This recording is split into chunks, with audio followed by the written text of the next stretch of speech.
खेड नगर परिषदेवरती शिवसेना भाजप युतीच्या सर्वच्या सर्व जागा विजयी झाल्या।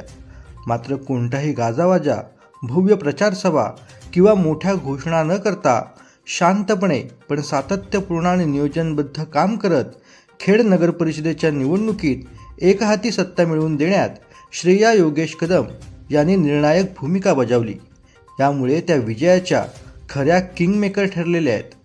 मतदारांशी थेट संवाद, प्रत्येक प्रभागात जाऊन नागरिकांच्या अडचणी समजून घेणे, महिलांशी व तरुणांशी आपुलकीने संवाद साधत विश्वास निर्माण करणे हे श्रेया योगेश कदम यांच्या कामाचं वैशिष्ट्य ठरले।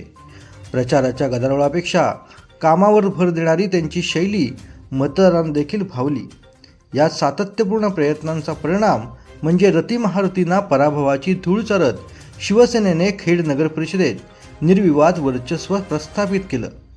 कदम कुटुंबाच्या राजकीय परंपरेला नवी दिशा देत शिवसेना नेते रामदास कदम यांच्या सुनबाई व गृहराज्यमंत्री योगेश कदम यांच्या सौभाग्यवती असलेल्या श्रेया कदम यांनी सामाजिक जाणीव, संघटन कौशल्य आणि लोकांशी नाळ जोडण्याची क्षमता यांचा प्रभावी संगम साधला। त्यांच्या या नेतृत्वाखाली केलेल्या सूक्ष्म नियोजनामुळे कार्यकर्त्यांमध्येही नवे बळ संचारले। या विजयामुळे खेडच्या राजकारणात श्रेया योगेश कदम यांचं नाव ठळकपणे पुढे आलं असून येणाऱ्या काळात त्यांची भूमिका अधिक व्यापक होईल अशी चर्चा देखील राजकीय वर्तुळात सध्या सुरू आहे।